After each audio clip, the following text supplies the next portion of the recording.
I'm Ben Weingarten, I'm Inez Stepman. I'm Will Chamberlain. I'm Amber Duke. and this is NatCon Squad, where common good and common sense meet. NatCon Squad is produced by the Edmund Burke Foundation, the home for national conservatism.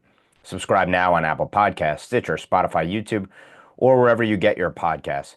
All right, well, we are back from NatCon 5, and as always, we have a diverse and juicy array of topics to get to this week. Inez is going to kick us off by talking about the horrendous assault, the murder of Irina Zarutska, a Ukrainian refugee in Charlotte on a bus there. Amber will speak up to the immigration raid that happened at the EV plant. I believe it was a Hyundai plant down in Georgia. I'll talk a little bit about the continuation of lawfare under the guise of barfare, the continued targeting of conservative lawyers by the left. And last but not least, will take us home to talk about Israel strikes that happened today. We're recording this on Tuesday on senior Hamas officials in Qatar. But with that, we'll start with Inez. I guess this is the testament of the power of a video as opposed to statistics. But there is a video, a horrific video of a murder in Charlotte, North Carolina, that is going viral. And by the way, this is a murder that happened several weeks ago. The reason that it's going viral now is because the video from the bus was finally released. And so again, testament to the power of video, as we all remember from the summer of Floyd. In this case, though, the video is actually representative of a lot of crime in America. It shows a black man, DeCarlos Brown, who had 14 prior arrests.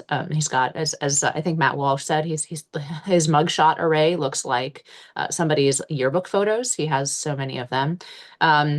And then the victim is this Ukrainian refugee, Irina Zartutska. It doesn't hurt that she's incredibly beautiful. This has all the makings of a national story.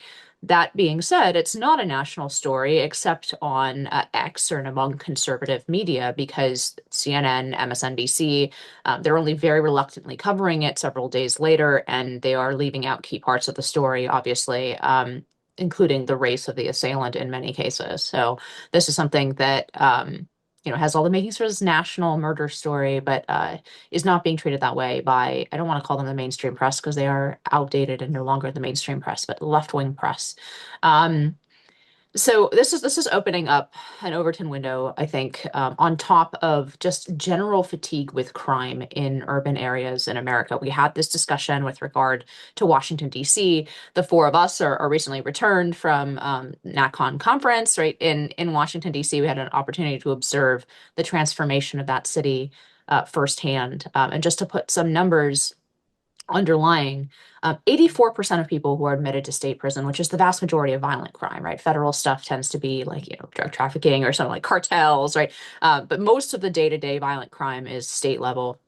84% of people who are admitted to state prison, meaning they've been convicted and sent to prison, have 3 or more prior arrests. So you're talking about eliminating, if we were actually to keep people who had 3 prior arrests, convictions in prison, we are talking about eliminating the vast majority of crime in most urban areas. The average in Washington, D.C., for example, the average number of arrests for somebody who's admitted to prison in Washington, D.C. is 11. 11 prior arrests.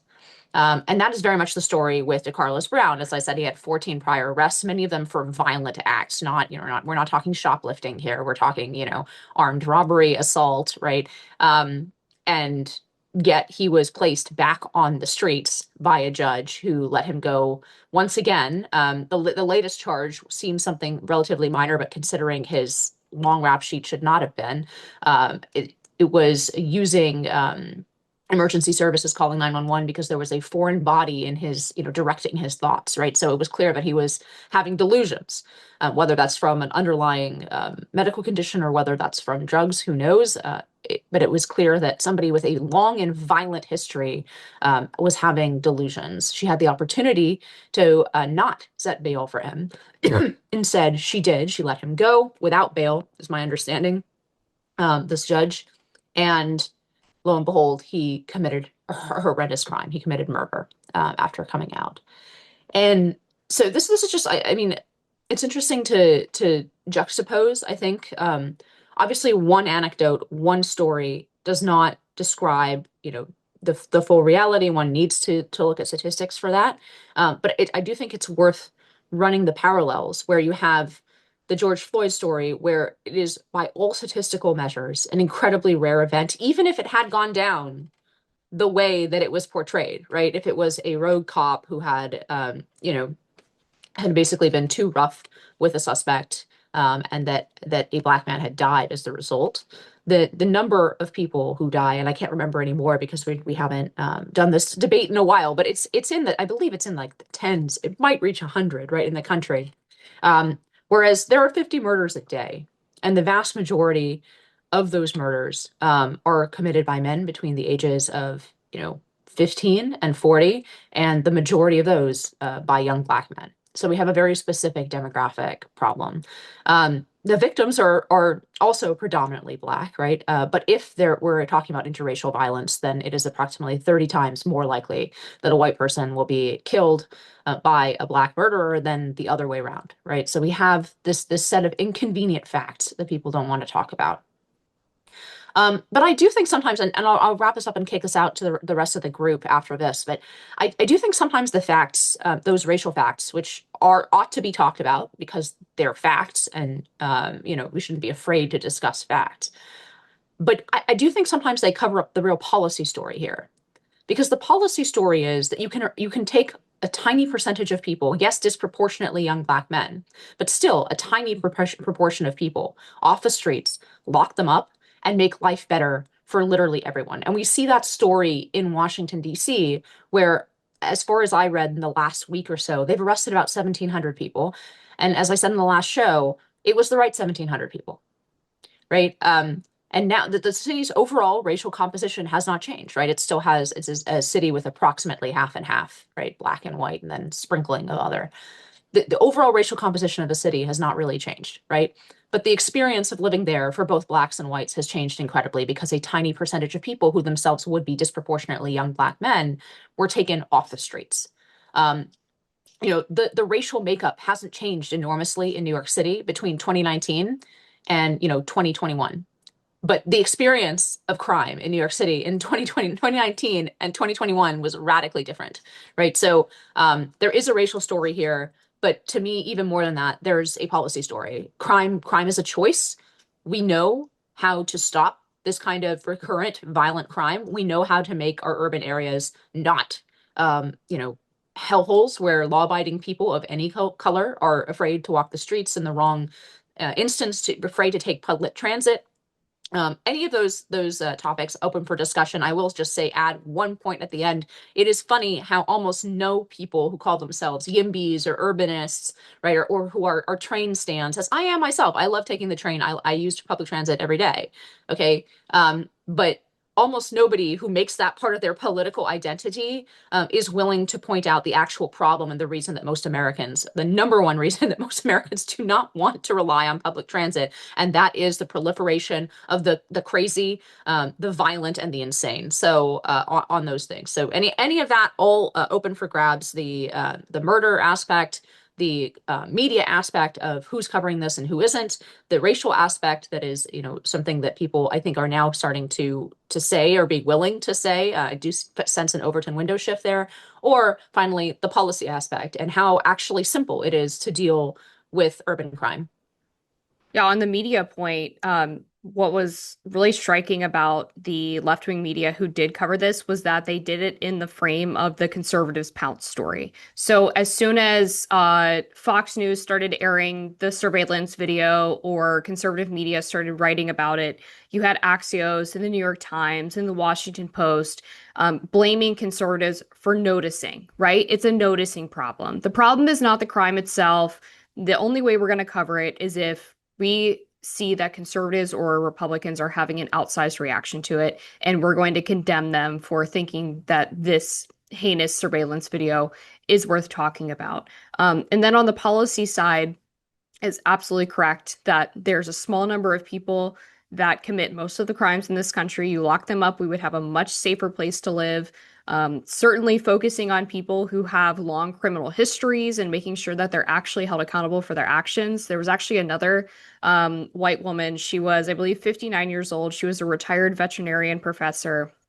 On Saturday morning, she took her dog for a walk in the park near Auburn University in Alabama and was stabbed to death by a young black man and never got to go home.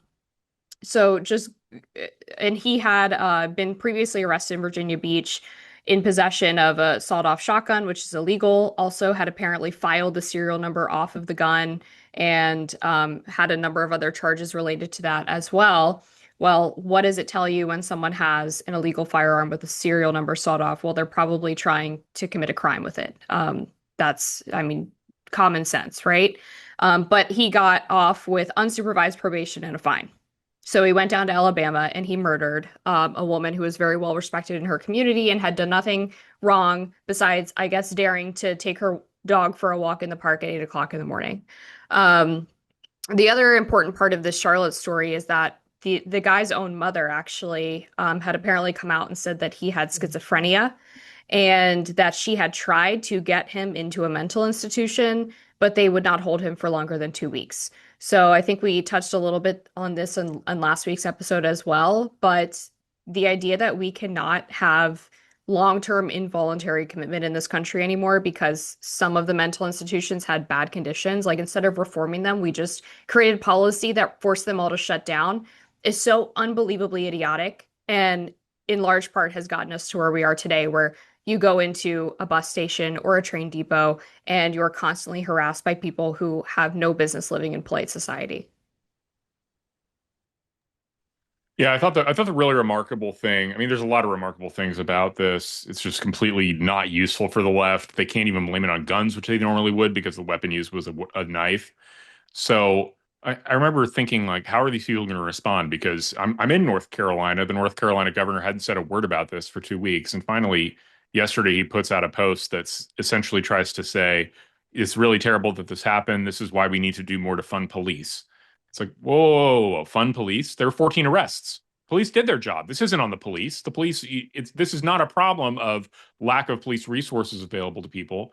Police did their job. You just released him. Your laws released him. And Stein himself, along with a number of the North Carolina Democrat yuckity yucks, was involved with this ridiculous equity task force formed in the aftermath of the Floyd nonsense. And if you look at all the recommendations he signed on to, it's no wonder stuff like this happens. All of these recommendations are the ultimate prison abolitionist nonsense, all trying to like make it easier to release criminals onto the street and make it harder to punish them appropriately. So, yeah, I think hopefully I mean, it's a terrible, terrible tragedy for this poor woman.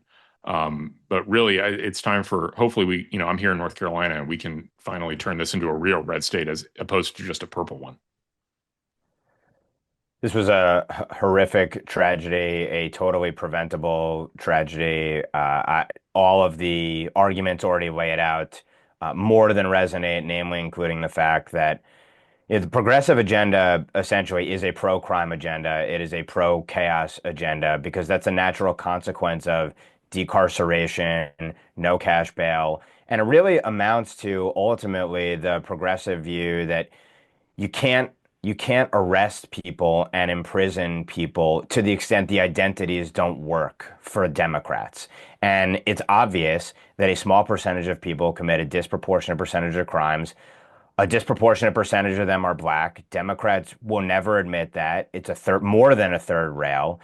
When the bottom line is that it's all about who the actors are committing the crimes. It doesn't really matter what their race is. That's how it shakes out. And you have to deal with the problem as it is. But Democrats will never deal with that issue. And so consequently, you have repeat offenders who are out on the street who are going to continue to perpetuate criminality, chaos, antisocial behavior. You can arrest and imprison your way out of these problems. And in fact, if you look at the massive decline in violent crime that transpired basically after the 70s and then really during the 90s and early 2000s, et cetera, including, by the way, even under Bill Clinton, it was because you arrested and you imprisoned criminals and you hardened criminals and you kept them behind bars. Broken windows policing works. Incarceration works. That is how you deal with people who have broken the contract that they should have with society of maintaining civility and decorum and being productive, law-abiding members of society. When they're not, they need to be taken off the streets. And unfortunately, cities and urban areas, blue jurisdictions across the country continue to have to deal with the consequences of the policies which say, actually, society is the problem and the criminals are the actual victims. Hopefully, Americans reject this wholesale. Obviously, it looks like New York is going to go the other way. I don't know how many times these terrible lessons need to be learned over and over again. And it's a shame that we have to talk about these lessons as a consequence of individual tragedies like these.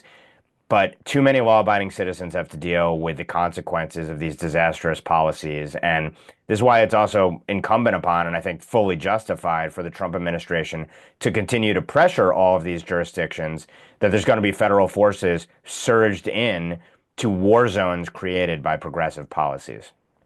So with that, we'll turn to a different topic now on Amber to talk about some workplace enforcement at, I believe, a Hyundai plant down in Georgia. That's right. This was announced on Friday that the Trump administration had rounded up 475 illegal immigrants who were working at an EV battery plant down in Georgia. This was a joint investment by LG and Hyundai. And it looks like a vast majority of the people who were rounded up, again, just to repeat that number, 475, were of South Korean nationality. Hyundai claims, oh, well, they weren't our employees. You know, they were contractors or subcontractors, which seems really convenient. It's obviously a South Korean company. But nonetheless, those are 475 jobs that should have gone to Americans. And in fact, were promised to Americans because this EV plant was announced under the Biden administration, and Biden on a tour to South Korea actually touted the investment into America, saying it's great to be here to announce the more than $10 billion in new investment in American manufacturing. This new commitment of $5 billion for advanced automotive technology and $5.5 billion investment to open a new factory near Savannah, Georgia, is going to create more than 8,000 new American jobs. Now, presumably not all of those jobs have been created yet, but if we just assume that there are 8,000 jobs from this investment and 475 people were arrested who were working in the US illegally, who are illegal aliens, then roughly 6% of the jobs promised to Americans actually went to illegals who were taking advantage of this massive investment. So I think fundamentally this tells us a couple of things. One is that the Green New Deal promise is a lie. The idea that people who work in auto manufacturing or people who work in fossil fuel production, that they're just going to get brand new jobs in the electric vehicle space, electric batteries, wind and solar, that they're just going to be able to transition to this brand new economy and it's going to be all fine and swell for American workers is total BS. We kind of knew that to be the case because you obviously have to train these people. Their skills don't always translate one-to-one. It also takes way fewer workers, apparently, to put together, to assemble an electric vehicle as opposed to a gas-powered vehicle. So there was naturally going to be some drop-off in jobs, and the left just continued to lie and say that all of the Americans working in these industries were going to be just fine. Second, that corporate enforcement works. In addition to rounding up these employees, the companies responsible need to be held accountable. Just because a company loses illegal immigrant workers, they could quickly replace them with other people who are standing by. We have obviously not reached the zenith of the mass deportation operation yet. And the only way that you're going to disincentivize them from doing this in the first place is by actually imposing massive fines on companies that do not comply with the law. And for a long time, the U.S. government has been reluctant to do that because, let's be honest, both of the political parties in some ways are very captured by corporate interest. And I think the Trump administration actually needs to take this a step further and make sure that whoever hired these people are going to feel the pinch of having to deal with complying with the law, and if they refuse to, being basically fined into oblivion, so that they are prioritizing American workers. And then one final point before I kick it out to the group is what I've been saying for months now, that focusing or prioritizing criminal illegal aliens is great for PR. But if you really want to enact mass deportation, you're going to have to do more than that. And this operation is a perfect example. They DHS and DOJ, working together to get criminal illegals, have been able to get about 1,000 per week, I believe. They got 475 in one fell swoop doing this. Now imagine if they went to every Home Depot where there's a dozen day laborers sitting outside on their coolers. Just go to all of the hot spots where illegal aliens are known to hang out in Washington, D.C. Go to the little parking area right outside of the Shake Shack downtown and look for the 15 mopeds that sit there, all of whom are illegal immigrants. In fact, the New York Times did a little video essay today that was very sympathetic to all of the DoorDash drivers who have been driven underground by Trump's DC crackdown, because of course they're all illegal. And my favorite part of the video essay was when they were talking to a woman who was no longer driving because her husband had been picked up while he was out doing deliveries, and she was worried that they were basically going to find her while she was driving around on her moped. And then the video pans down and you see that she already has a freaking ankle monitor on. I mean, it's just mind-blowingly stupid. But all that being said, this is a good example of what you can do when you just use a little bit of common sense when it comes to immigration enforcement. People in America know where the illegal immigrants are, and the DHS tip line is a good start. I've called it before. However, I was on hold for like 30 minutes before I wasn't able to get a hold of anybody. But this is how you do mass deportation, is operations like this, where most of them are clustered in one area and you just go in and grab 500 in one fell swoop. And with that, I'll kick it to the group for thoughts. Yeah, corporate enforcement works and is especially necessary in an environment where the courts are always obviously going to fight deportations and expand. We've talked about this topic so many times, but expand the process far beyond what is due. To really slow down the deportation process, and they're going to be continuing to fight that probably for the rest of this 4 years. I mean, let's be realistic. So the deportations that are happening, over essentially serious pushback that's going to really slow it down. So how to actually make a serious dent in the huge numbers of people who are here illegally is to make their lives here less operable, less convenient. And the major way to do that is to crack down on employers. So I think this is not just, shouldn't be one story. It should be a continual, and I'm sure it is, a continual enforcement, especially given that deportation options are going to be slowed down by the courts.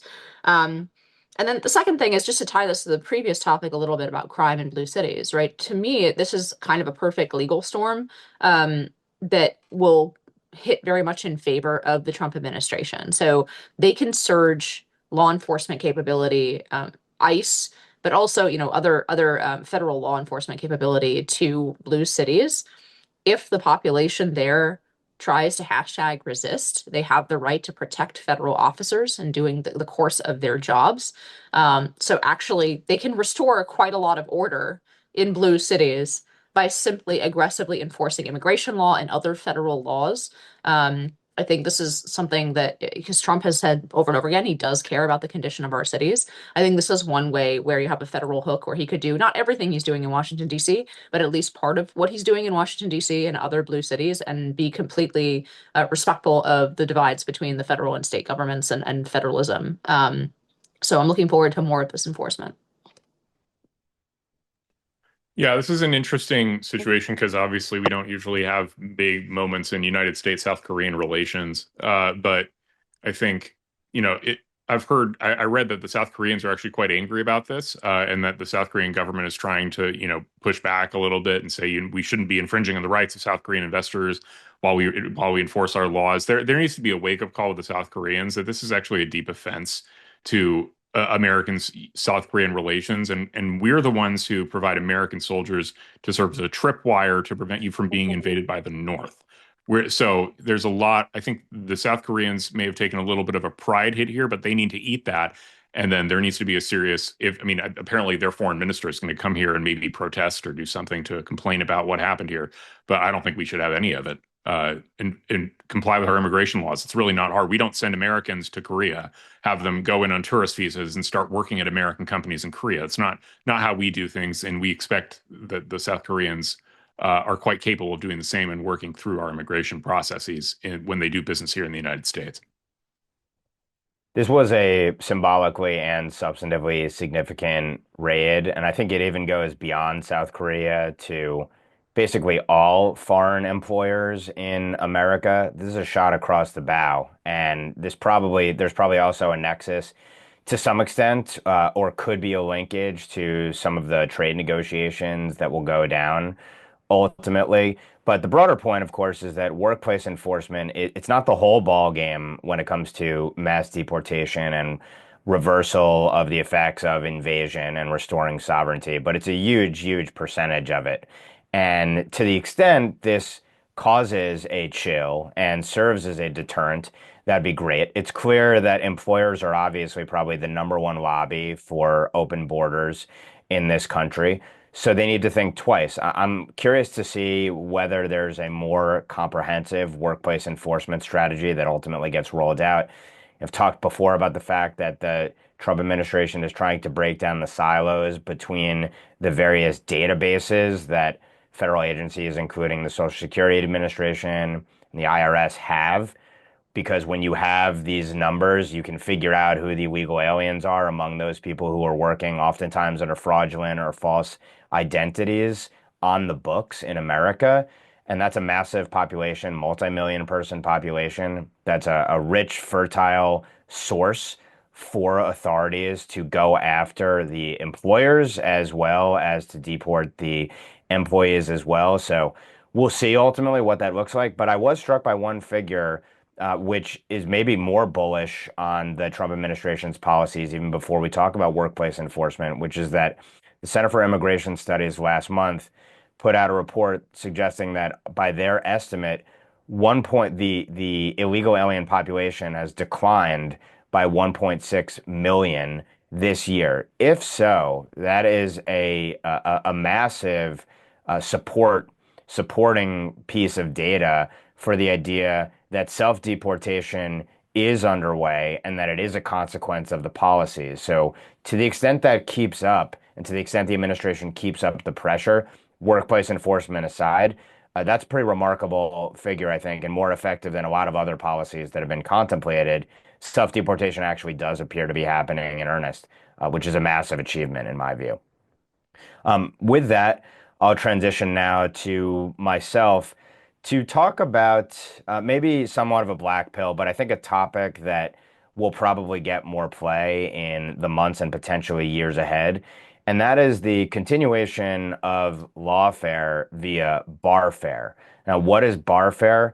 Allegedly, and I think there's more than a significant amount of merit to it, this is the idea that you have oftentimes progressive organizations or individuals urging bar associations to disbar generally conservative lawyers or lawyers that are representing conservative causes, and to weaponize the bar against them by making frivolous claims that people, in the course of actually conducting their work as lawyers, have violated some of the rules and regulations that they're supposed to accord with ethically and beyond. So obviously we've talked, I think, in the past about the 65 Project, for example, which was this push to essentially ruin the lives of, including through filing these complaints with the bars and trying to get people disbarred. Any and every lawyer that took on election integrity cases when the Trump administration, when President Trump challenged 2020 election results in a slew of different jurisdictions. And some, of course, have been disbarred, including most notably John Eastman. One figure who was a top Justice Department official in the Trump 1 administration and is now back at OMB serving as the chief regulatory officer there is Jeffrey Clark, who we've also talked about. And his story does look like, in one way that you could look at it, as a reversal of fortune here. This was someone who served in a role in the Trump 1 administration, was hounded and sought for destruction by the J6 committee, by federal investigators, by others, for having the gall to question the integrity of that election and to marshal evidence on making that case. And then he returned in the second Trump administration. But a panel in Washington, D.C., for the D.C. bar recommended back in July that he be disbarred. And that recommendation now sits before, I believe, the D.C. Court of Appeals. And my understanding is that this is usually a fait accompli. They'll take the recommendation and they'll sign off on the recommendation. That's not final yet. But you have a situation now where a senior Trump administration official could end up disbarred. It's not even clear what the ultimate implications of that potentially are for his ability to operate. And he's not alone. Actually, the day that the final recommendation came down from the DC Bar Committee, essentially on the rules there, or professional responsibility or ethics committee, whatever the technical term is for it, there was also a push by an entity that appears to be affiliated with the 65 Project, the Legal Accountability Center, to file complaints with, in some instances, the DC bar, in some cases, other places where people have passed the bar. Several DOJ attorneys who you've never heard of file complaints against them to get them disbarred for having the gall to represent the Trump administration in active pending cases right now. And they claim that there are ethical issues with the way in which they've marshaled their defense of the Trump administration. But this raises all manner of questions. First of all, about potentially the weaponization of the bar. Second of all, and this is something that came up in the Clark case and is going to come up in some of these other cases as well, can it be that a state bar or the district bar can seek to challenge federal lawyers who are working on behalf of the executive branch? Aren't there supremacy issues there? Are you hampering essentially the president by saying that his lawyers can't provide him the counsel that you think they ought to provide, or they can't practice? And what kind of chill does that send to any future lawyers? In Jeff Clark's case, the disbarment proceedings are around a memo that was drafted that was never actually sent out, calling on the Georgia legislator essentially to look into election irregularities and potentially call for a session to look into those irregularities in 2020.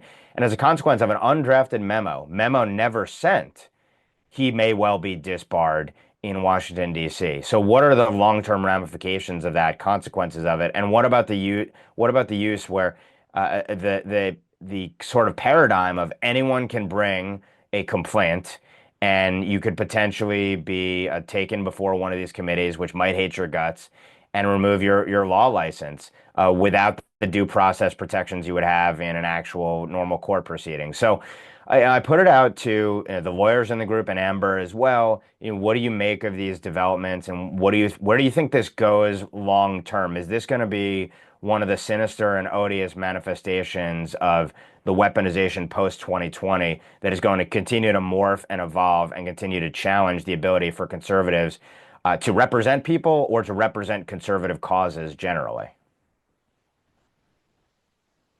Yeah, I think the lawfare's got to end, and I think I know at Article 3 Project we're filing an amicus to try and to support Jeff Clark to put a stop to this. I think the big takeaway is that the DC bar needs to think really hard about what they're doing, as well as the DC Court of Appeals.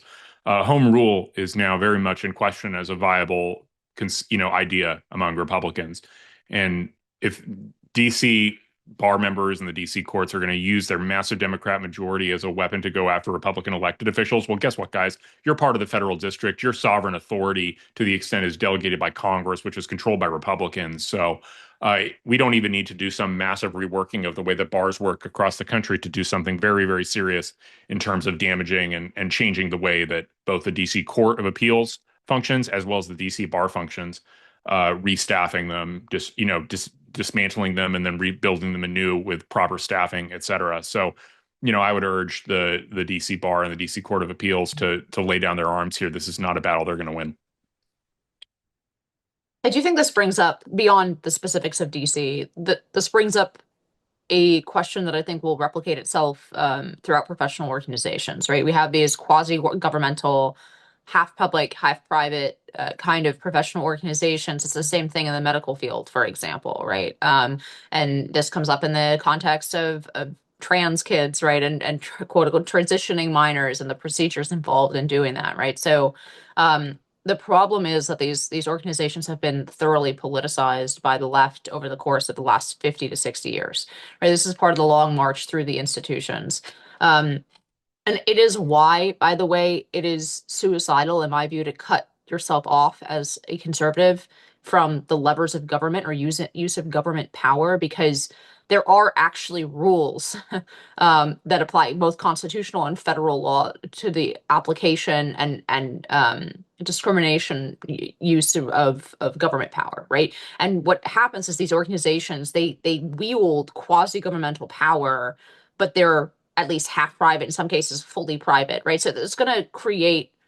Now, generally, this is supposed to be something that's good about the United States, right? That we are able to have public-private partnerships, that we're able to have a robust space for civic organization that is not government, is explicitly non-governmental. But what we've seen is exactly that space, to the extent that professional organizations exist in it, is heavily, heavily politicized and now weaponized in the last 5 to 10 years.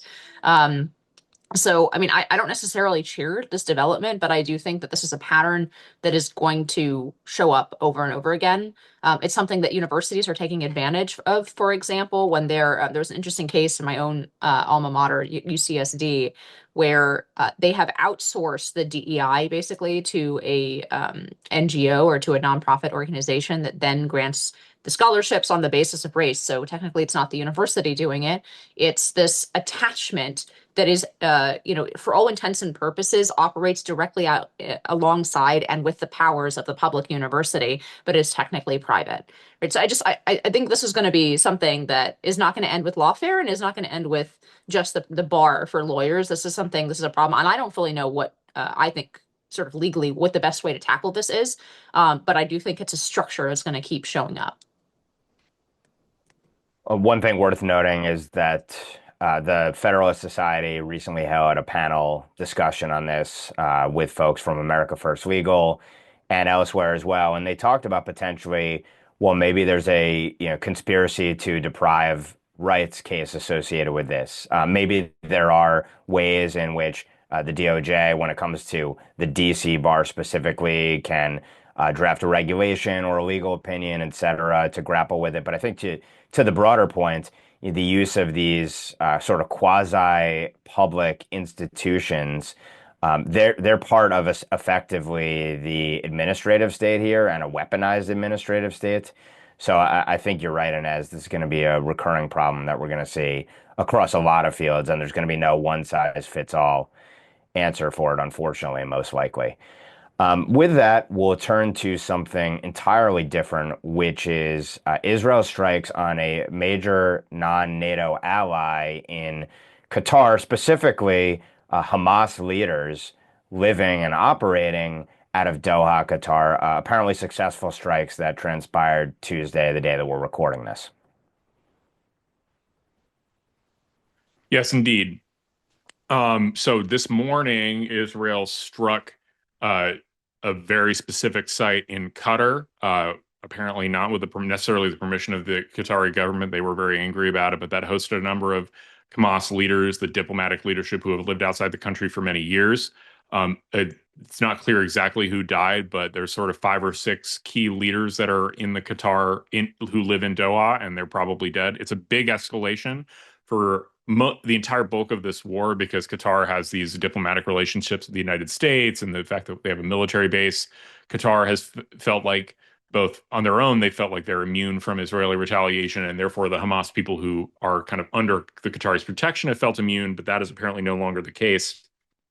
About 2 days ago, President Trump put out a Truth Social post where he said that the Hamas people needed to take the deal and release the hostages immediately, or else, and that this would be their last warning. I think this is the substance of what Trump was likely aware of, that Israel was going to take off the brakes vis-a-vis Qatar and start going after the Hamas leadership there. I think that the big thing that I wanted to talk about here, and that I've been thinking about for a long time, especially given that there was a lot of Israel talk at NatCon that I wasn't really involved in, was that I think people are still operating under an old framework of understanding Israel, which is sort of they're a protectorate. They need to obey what we say. They're a kind of a barnacle on the American whole. and sort of we're just dealing with their problems. I think this is sort of the Kurt Mills perspective, if I'm putting it charitably. The problem is that I think that's passé. I think that's out of date. I think they're an intelligent superpower. They've now eliminated the bulk of the high command of 4 different adversaries in less than a year. They eliminated the bulk of the high command of Hezbollah, including Hassan Nasrallah.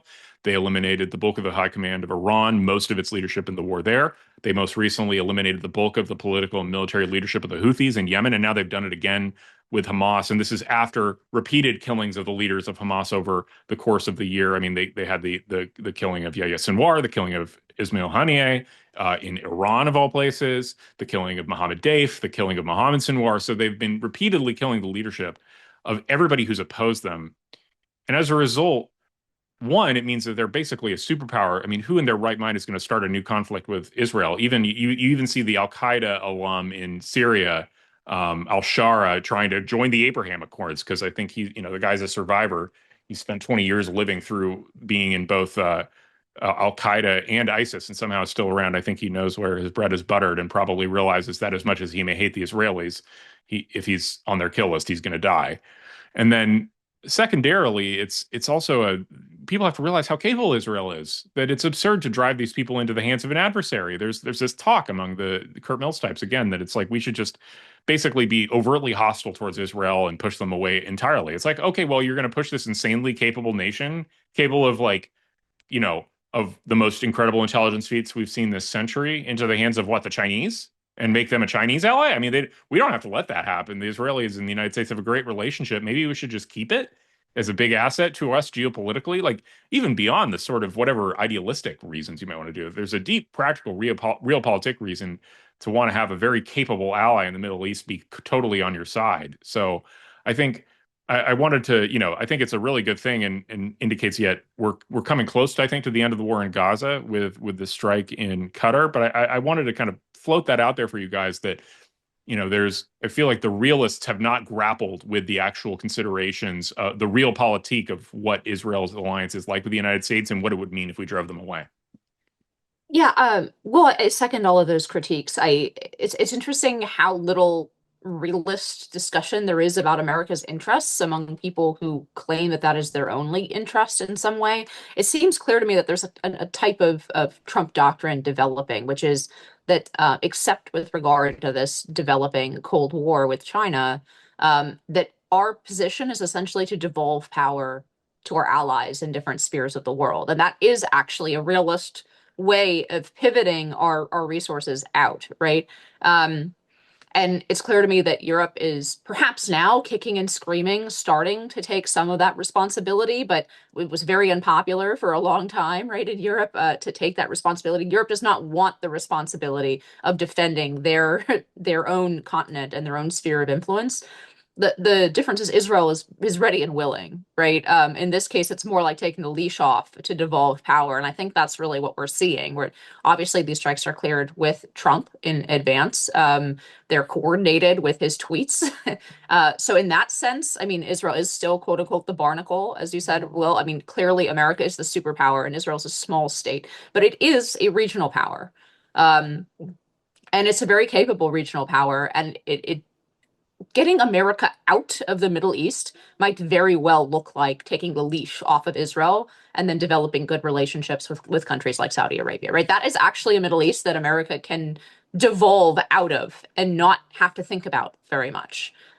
So yeah, I agree with you. I don't know why that case is so infrequently made, but it seems to me to be a good case from the American perspective. If one wants to get out of the Middle East, if you don't see that we have deep interests, although you acknowledge that we have some interest, I mean, I guess that's the difference. Is some people don't acknowledge that we have any interest in the Middle East. I think that's kind of unrealistic, to be honest, given both the oil that continues to be important as we ramp up domestic production, and then also the fact that there are still a lot of people who hate us and want to hit us from the Middle East. That's not the most important thing on America's plate, foreign policy wise, but it is a thing on our plate. So yeah, I mean, I think that there is this developing doctrine to try to devolve power to actually capable allies. And it's part of the reason that the Trump administration is kicking Europe in the butt so hard, is because we would really like to be able to say, hey, Europe, you take care of that. There's a problem with Russia and Ukraine. there's a problem, in Eastern Europe, that's your problem, right? America is taking stock of our investments all over the world, trying to make some of them work for us and trying to essentially disentangle ourselves from some of them. And I think this is all it hangs together from that perspective for me, and it'll be interesting to see how that develops. But for the first time, there is actually the possibility of a Middle East between developments in Saudi Arabia, the Abraham Accords from both last term and this term continuing, and a much more militarily powerful Israel with a kind of military collapse in some way of Iran in the last year. This is a Middle East that looks like America can ignore it, which I think is what we want, right?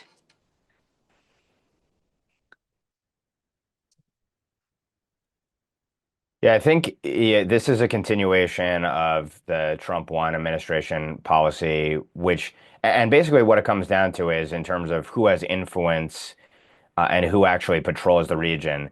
Do you want it to be Iran, its proxies, and that includes its Sunni jihadist friends? Or do you want it to be Israel and authoritarian but relatively friendly Sunni Arab states? And the bottom line is that was the whole purpose. Well, in part, the Abraham Accords Turkey is resulted probably part of this too, by the way, but just potentially, interjecting. and Yeah, I it think gets they're more also going to be involved, but it gets more tricky when you start talking about, well, where does Syria fit in? Where does Turkey fit in? And clearly the Trump administration, at least behind the scenes, is negotiating, sort of détentes between some of these parties that certainly exist. And there are no doubt rivals within the Muslim world, each competing to be the dominant player there. But the bottom line is that in this region of the world, strength is the thing that is respected. And when Israel is strong, like it was during Trump 1 and like it has shown itself to be during Trump 2, that creates the potential for peace, that creates the potential for positive relations with the Sunni Arab states. And that leads to more stability so that the U.S. doesn't have to focus on this region of the world as much as it otherwise would. I do think also we see a pattern here where the Trump administration says, here's a deadline, you better act or there's going to be hell to pay. And then Israel is actually the one that enforces it at the end of the day. That also speaks, I think, to Inez's point about reducing American hard power in the region, at least, and letting Israel do a lot of that dirty work. And that is a positive and beneficial thing to the realist perspective, or however we want to characterize it, and obviously many people have varying opinions on the Middle East. But first of all, it's not just an idea. There's been an idea put forth, and it's not just, let's untether ourselves from Israel, despite the fact that Israel ends up being worth more than its weight in gold and provides many times the benefits versus the cost, and that there would be plenty of people in the Middle East who would hate our guts and want us dead if Israel didn't exist tomorrow. But they're almost on the Iran side. It's almost that Israel is the aggressor. Israel's existence is the chief destabilizing factor in the region, and is just completely belied by the facts that we have seen. That when Israel is strong, there's actually stability and genuine peace in that region. So it's almost, there are some people who don't want to intervene and they don't want any sort of foreign aid or relations with anyone else, and that can be a principled position that they can take. But it's another thing when you say we don't want to have a relationship with our genuine number one ally in the region that's associated with us both on the merits and ideologically and beyond. But actually, we're going to side with the people who want them destroyed and ultimately us destroyed as well. And there's a fine line there that we ought to bear in mind as well. But I think Yeah, ultimately, at the end of the day, when it comes to Gaza writ large, this still remains something of a morass. The Trump administration has created the opportunity for potentially a massive sea change with respect to Gaza, and Israel hasn't taken that opportunity yet.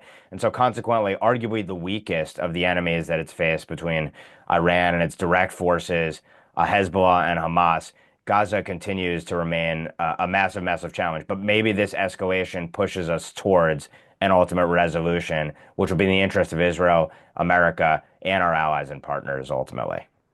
yeah, that was one of the points I wanted to touch on too, Ben, meaning the sort of varying degrees to which an element of the right has become skeptical of the US's relationship with Israel, and how one faction of that group has become reflexively anti-Israel and basically everything that Israel does. And I think the reaction to this latest strike is a good example of that, because you've had people on the Israel skeptic side clamoring for Israel to do more targeted strikes, to limit civilian casualties, to avoid certain operations in Gaza. And this is sort of the perfect example of what they've been asking for, calling back to the strike on the Iranian military generals, where they gather leadership of Hamas in one place and precision strike them, and they have no civilian casualties. And yet it's apparently still a problem for some of those folks. And so I think if the Israel skeptic wing of the right wants to be taken seriously, then they have to be willing to call out the people within that faction that are going to criticize every step that Israel takes in the war, to a point where they are just not even willing to accept that Israel should be fighting it at all. Can I add something to that, Amber? It's not only that I think the morality is like flipped, right? So you can either do a totally hard-boiled realpolitik analysis of this, or you can make a moral analysis.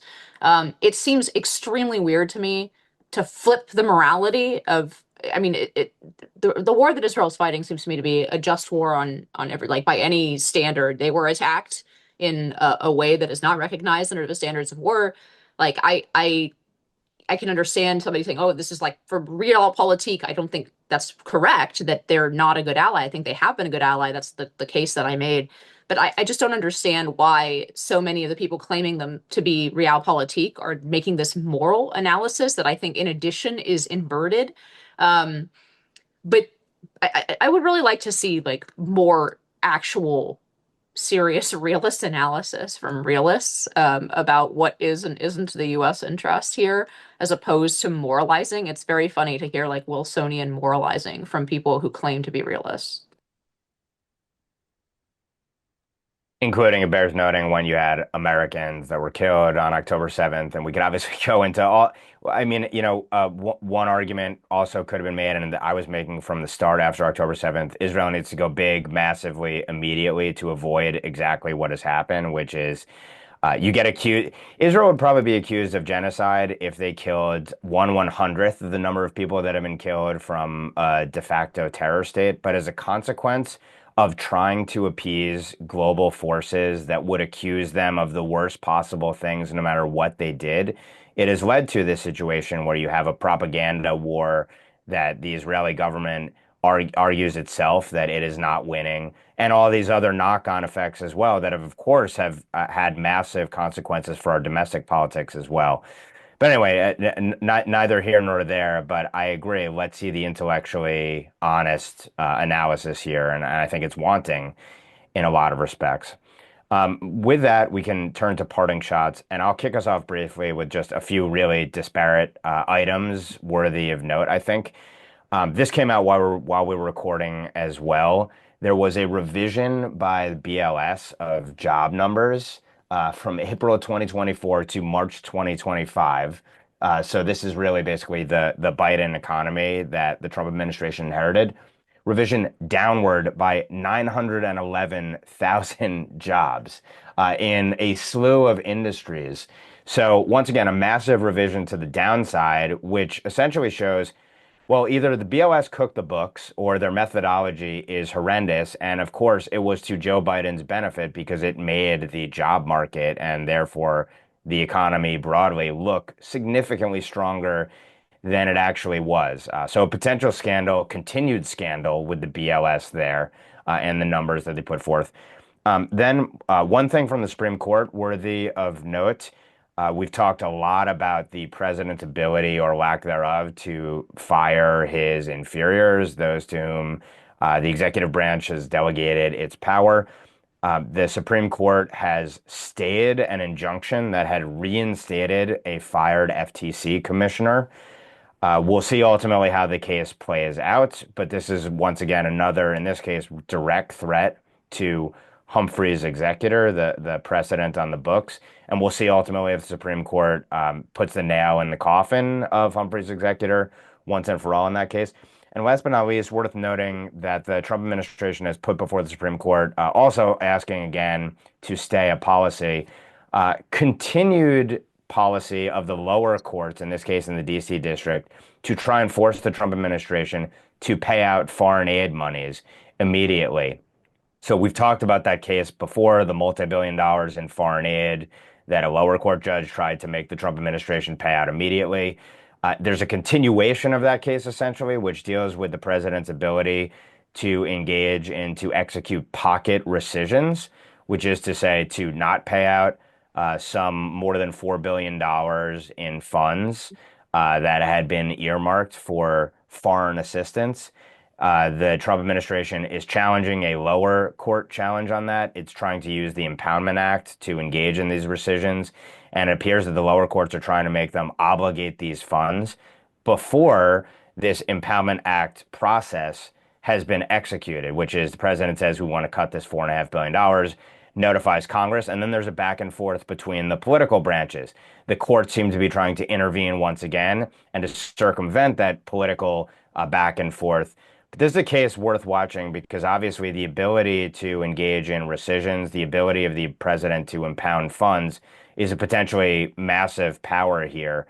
So once again, fascinating times when we look at the relationship between the executive and legislative branch, what executive power looks like, and where the courts are going to draw lines or not. And then also this intra-branch fight that we talked about last time between radicals in robes and the lower courts, and where the Supreme Court shakes out in terms of the power of the courts vis-a-vis the president and the legislative branch. My final thoughts are on a recent policy change in Kentucky, and there's similar policies in several states around the US, but Kentucky recently updated their child custody law to have a 50-50 custody split be the sort of standard for all custody cases. Now, obviously, those numbers can change if there's evidence of abuse of either the mother or the kids. But basically, if you go into court during the divorce process, it is assumed that the mother and father will share custody 50-50, barring extenuating circumstances. And there's been a couple of really positive developments since they passed that law. One of which, obviously, is that fathers get to spend more time with their children. And a profile about this piece in the New York Times talked to several fathers who have experienced really improved relationships with their children, children doing better than they were prior because they have access to both parents equally. But then the second effect of this is that divorce rates have plummeted in Kentucky. And one of the women was asked why she thinks this happened, a woman who was planning on divorcing but ended up staying with her husband. And she said, you know, if I am moving towards the divorce process and I believe that my husband's going to get the kids half the time anyway, then we might as well work it out. And so it provides this added incentive for couples who are having a hard time, particularly women who are initiating divorces at higher rates than ever, to try to work out their problems and actually stay married and do what's in the best interest of the kids. So I think it's a really interesting sort of test case for the rest of the country where custody laws have really favored women. We also see men, by the way, paying less in child support and instead having a more active role in their child's life, which is obviously much more beneficial to a kid than just the mom getting a check every month. So overall, I think a really great family-oriented policy. Again, several other states have it as well, but the Kentucky example has sort of been studied in terms of divorce rates, benefits to children, and seems to be working out quite positively. I'm glad you highlighted that, Amber, because I hadn't seen that, and it sounds like a really good and interesting policy development. My final thought is along similar lines culturally, and it's a series of polls. I'm trying to pull it up right now, but a series of polls showing essentially priorities in life. And it's broken down by male and female, and then by voted for Trump, voted for Harris. So there's a lot of really interesting crosstabs to pull in this. But I think a couple worth highlighting. One, just 6% of women who voted for Harris listed children as part of a successful life or very important to a successful life.